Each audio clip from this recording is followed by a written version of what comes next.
नमस्कार, मी विनोद घाडगे. ABP माझाच्या कलाधिपती या बाप्पा स्पेशल शोमध्ये तुमच्या सगळ्यांचं अगदी मनापासून स्वागत. आज आपण आलो आहे गिरगावच्या राजाच्या दर्शनाला आणि त्यासाठी माझ्यासोबत आहे अभिनेत्री सायली संजीव. सायली, खूप स्वागत तुझं ABP माझामध्ये. खरं तर आज गिरगावच्या राजाचं दर्शन आपण घेणार आहोत. बाप्पाचा उत्सव, तुझ्याही घरी बाप्पा आहे, पण तरीही वेळ काढून तू आज आली आहेस या राजाचं दर्शन घेण्यासाठी. काय भावना, काय वाटतं? नेहमी मी नाशिकला असते गणपती आणि गौरीच्या निमित्ताने, पण यावर्षी गौरी गणपती मी इथे या घरी माझ्या मुंबईच्या घरी बसवलेत, त्यामुळे मला बाकीही गणपतीचं दर्शन घेता येते. आणि यासाठी मी तुझे विनोद आणि ABP माझाचे खरंच मनापासून आभार मानेन, कारण मी गिरगावच्या राजाचं कधीही दर्शन घेतलेलं नाही आणि मला इतका आनंद होतो इथे येऊन. इथला माहोल आणि इकडची एनर्जी वेगळी आहे. इकडे ज्या वाईब्स आहेत, गणपतीच्या जी पॉझिटिव्ह एनर्जी तीच वेगळी आहे, त्यामुळे मला फार बरं वाटतं. Thank you so much. आणि खरं तर तुझ्यासोबत मीही पहिल्यांदाच दर्शन घेणार आहे, सो आपण दर्शन घेऊया, त्यानंतर बोलूयात. चल.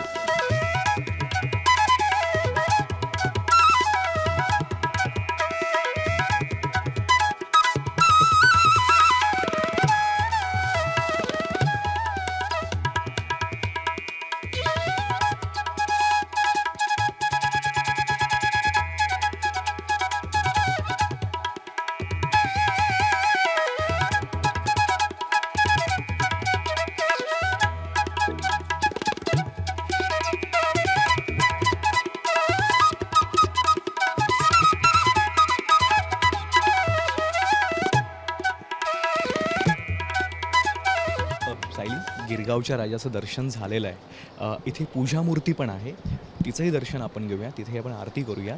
आणि तिथे एक खरं तर सरप्राईज आहे, एक छोटंसं गिफ्ट आहे जे बाप्पा स्वतः आपल्याला देणार आहे. ते काय ते आपण बघूयात. चल.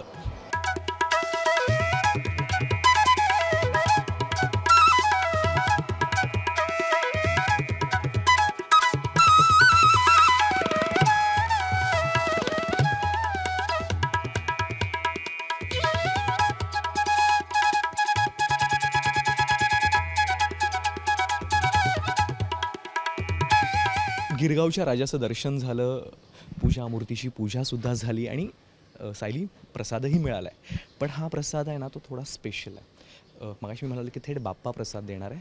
हे याच्या मागचं कारण जे आहे ना, आपण गणेशजींना विचारूया. गणेशजी, ह्या प्रसादामागचं नेमकं कारण काय आणि काय आहे हा प्रसाद? गिरगावचा राजा ही 97 वर्षाची परंपरा आहे आणि गिरगावचा राजा हा पर्यावरणाचा राजा म्हणून ओळखला जातो, कारण का संपूर्ण शाडू मातेची मूर्ती असते आणि श्रीकृष्ण असतो सोंडेवर, जो आपल्या सर्व सणांचं प्रतीक म्हणून आपण साजरा करतो. तर मुळात पर्यावरण जपणं आणि पर्यावरण संदेश देणं हा एक महत्त्वाचा विषय गेले 97 वर्ष आपण काम करतो. त्याचपैकी एक म्हणजे हे की आपण यावर्षी बीज मोदक वाटतो आहे. हां, शेवटच्या 5 दिवसांना आपण 5 लाखांचं एक टार्गेट ठेवलं आहे की 5 लाख मोदक सर्व भक्तांना वाटायचे आहेत. पण ते वाटताना त्यांना आम्ही हे आवर्जून सांगतो की हे गावात किंवा जंगलामध्ये लावायचे नाही आहेत, तर हे मुंबईमध्ये लावायचे आहेत. मुंबईला झाडांची गरज आहे. मी त्यांना हेच सांगते, म्हणजे आपल्या मंडळाकडून ह्याच्या आतमध्ये एक छोटीशी चिट पण आहे की आरेमध्ये जाऊ नका किंवा बोरिवली नॅशनल पार्कमध्ये जाऊ नका. तुमच्या सोसायटीमध्ये जे रासायनिक कामासाठी जे गॅलन लागतात किंवा मोठी मोठी पिंपं येतात, त्यामध्ये ह्याचं रोपण करा. ही झाडं मोठी होतील. बरं, ही झाडं जी आहेत ह्याच्यामध्ये आपण वड देतो आहे, जांभूळ देतो आहे, म्हणजे जी मोठी, त्याच्यानंतर कडुलिंब देतो आहे, जे ऑक्सिजन पुरवण्याचं, सर्वात जास्त ऑक्सिजन पुरवण्याचं काम करत आहेत. ही बीजं आहेत आणि त्या गॅलनमध्ये लावा. जेव्हा तुम्हाला वाटेल की ही जागा मला आत्ता वापरायची आहे, तेव्हा ते गॅलन फक्त सरकवा, झाडं तोडू नका. सायली, खूप छान विचार आहे या सगळ्या गोष्टींमागचा. आणि खरं तर उत्सव यासाठीच खरं तर म्हणजे सुरुवात केली होती की समाजात खूप छान संदेश गेले पाहिजेत. तुला काय वाटतं याच्याबद्दल? मला खरंच खूप कौतुक करावं असं वाटतं आहे. आणि कौतुक करण्यासाठी खरं तर मी लहान आहे, पण मला असं वाटतं की मी या सगळ्यांचे आभार मानेन, कारण आपण येतानाच आत्ता म्हणत होतो की थोड्या वेळ पाऊस थांबला की जे काही गरम होतं आहे, उकडतं आहे, त्रास होतो आहे, हे असं वातावरण आपण महाराष्ट्रात, मुंबईत कधीच बघितलेलं नाही आहे याच्या आधी. खूप छान वातावरण आपल्याला आपल्या महाराष्ट्राला खूप हवामानाच्या दृष्टीने आपण खूप नशीबवान होतो कायम. पण आता ज्या प्रकारे वृक्षतोड केली जाते किंवा आणि मी हेही मान्य करते की प्रगती करणंही गरजेचं आहे. मेट्रो प्रकल्प असतील, बाकीच्या सगळ्या गोष्टी असतील, यासुद्धा आपल्याला आवश्यक आहेत. पण त्याचबरोबरीने आपण आपल्या वृक्षांची कशी निगा राखतोय किंवा आपल्या पर्यावरणाची कशी निगा राखतोय हे खूप महत्त्वाचं आहे. आणि आपण आपल्या पुरतं घरात छोटी रोपं लावतो, पण त्याचा तशा अर्थाने फायदा होत नाही. आणि मला खरंच या गोष्टीसाठी आभार मानायचे आहेत, कारण वृक्ष, मोठी झाडं आपण ज्यांना वृक्ष म्हणतो, वडाची आणि जांभळाची, असं हे सरांनी आत्ता सांगितलं, आणि खूप आवश्यक आहेत. खूप गरजेचं आहे हे आपल्या पर्यावरणाच्या दृष्टीने. आणि अजून एक आनंदाची गोष्ट अशी की हे बाहेर नाही लावायचे आहेत, मुंबईत लावा, हा जो आग्रह आहे तो अत्यंत वाखाणण्याजोगा आहे. खरंच मुंबईला झाडांची गरज आहे. आणि थँक्यू सो मच. कदाचित बाप्पा जेव्हापासून टिळकांनी गणेशोत्सव सुरू केला तेव्हापासून हीच त्यामागची भावना असणार आहे की पर्यावरणाची काळजी घ्या. सार्वजनिक गणेशोत्सव यासाठीच म्हटलं गेलं असेल त्याला, कारण समाजाची काळजी घेतली गेली पाहिजे. आणि ते काम तुम्ही खूप चांगल्या पद्धतीने केलं आहे. हे मी खरंच मनापासून आभार मानते तुमचे. खूप खूप धन्यवाद. थँक्यू.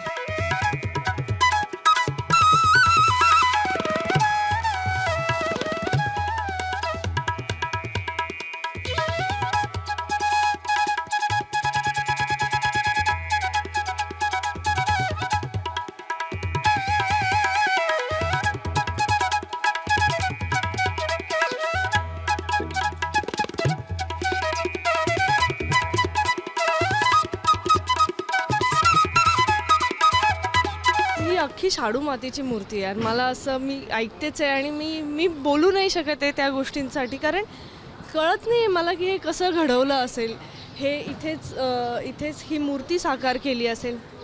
अनेकदा आपण आता छोटा गणपती आणायचा असला तरी काही लोक POP मातीचा गणपती, मी समजू शकते, त्यांचीही अडचण मी कदाचित समजू शकते. पण मला असं म्हणायचं आहे की एवढी मोठी जर शाडू मातीची मूर्ती बनू शकते तर आपणही आपल्यापासून सुरुवात करू शकतो. प्लास्टिक, थर्माकॉलचे सगळे जे आपण देखावे छोटे छोटे असतील, मखर, हे आपण नाही, हे दूरच ठेवले पाहिजेत. म्हणजे हा जो प्रसाद दिलेला आहे मोदकाचा, बीज मोदकाचा, त्याला खऱ्या अर्थाने काहीतरी रूप येईल आणि काहीतरी चांगलं घडत राहील.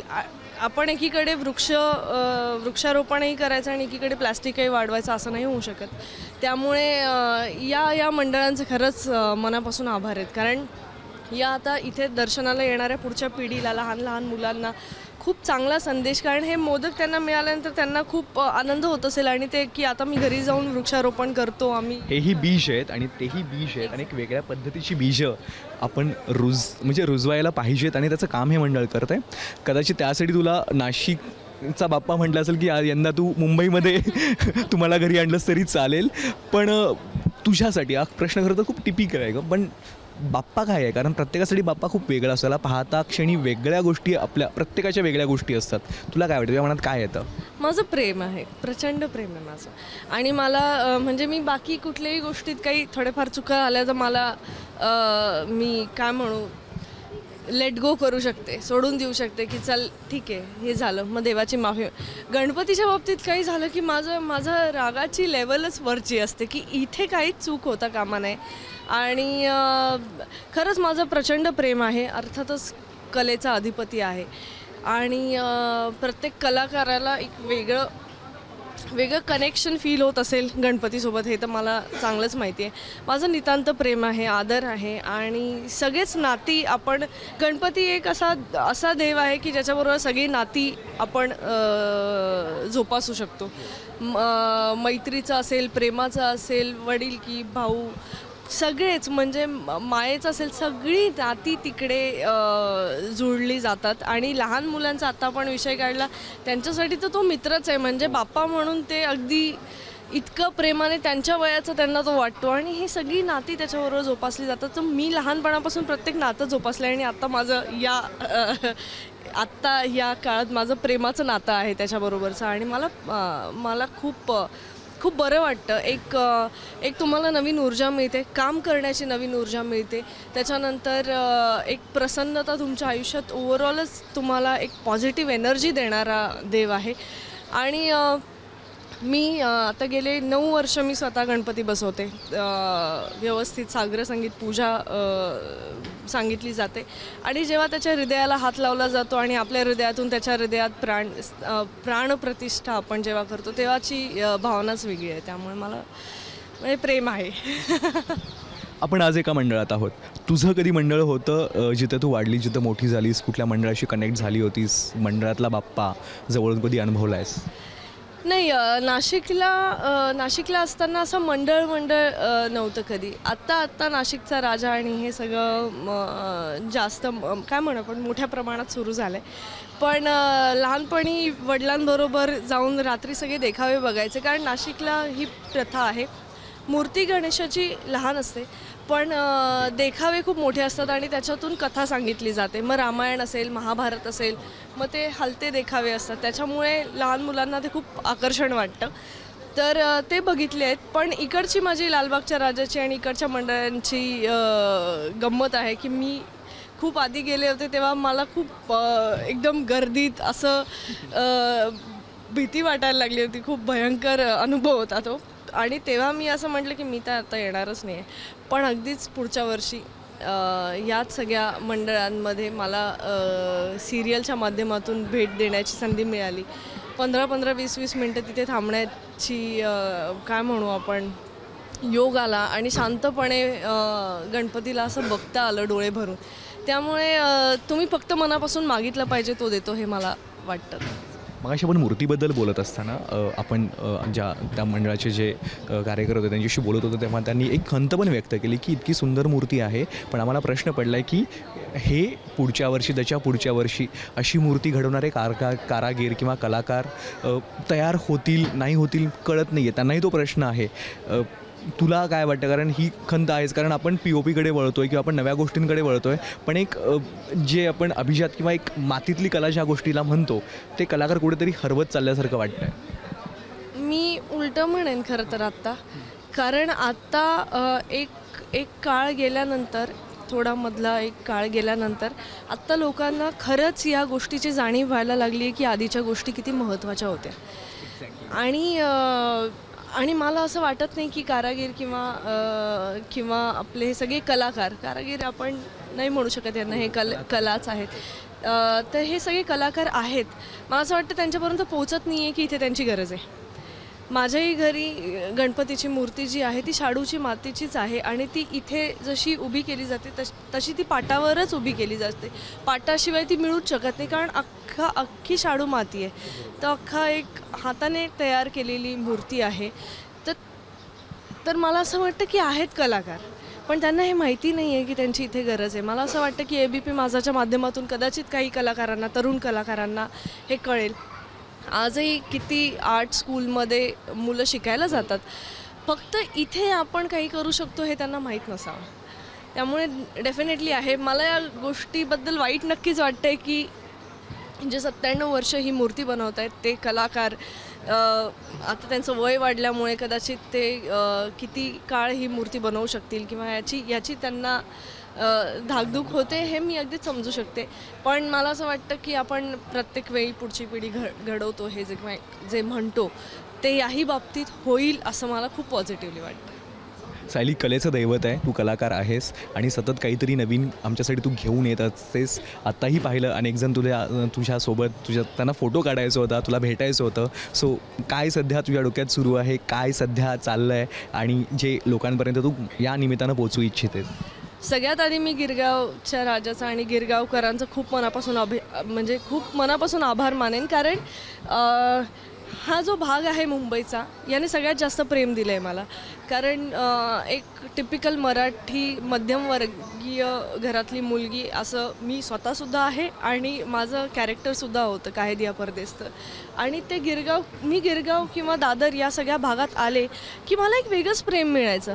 ते खूप रिलेट करायचं आणि ते खूप जवळचं समजायचं मला. आणि त्यासाठी मी खरंच मनापासून आभार मानेन त्याचे, कारण इतके वर्ष झाले सिरियल संपून, पण तरी त्याच नावाने ते मला आजही ओळखतात. त्यांचे मनापासून आभार. आणि त्यांना ज्या माध्यमात मला जास्त बघायला आवडतं ते म्हणजे मालिका माध्यम. त्यात मी परत येण्याचा विचार करते डेफिनेटली.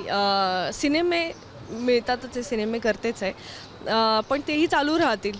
पण एक ऑडियन्सशी, आपल्या प्रेक्षकांशी जो कनेक्ट असतो ना, तो सिरियलमधून असतो आणि मला आवडते सिरियल करायला. तर मी कदाचित येईन लवकरच सिरियलमध्ये परत आणि माझ्या सगळ्याच प्रेक्षकांबरोबर मी रोज कनेक्टमध्ये राहीन असं मला वाटतं. नक्कीच. आणि बाप्पाचे आशीर्वाद तर आहेतच, तो तेही ऐकतोय. सो लवकरच तू आम्हाला त्या माध्यमातून दिसशील आणि पुन्हा एकदा त्याच पद्धतीनं एंटरटेन करशील, मनोरंजन करशील लोकांचं, याबद्दल खात्री आहे. थँक्यू सो मच आणि खूप साऱ्या शुभेच्छा तुला. थँक्यू सो मच विनोद आणि थँक्यू सो मच ABP माझा. तुमच्या माध्यमातून अशा अनेक ठिकाणी भेट देणं होतं जे आम्हाला माहिती नाही आहे आणि तिथून आम्हालाही बऱ्याच समाजाच्या किंवा अनेक अशा गोष्टी कळतात की जे आम्ही जाणून घेणं गरजेचं असतं. त्यामुळे थँक्यू सो मच, मनापासून तुमचे आभार.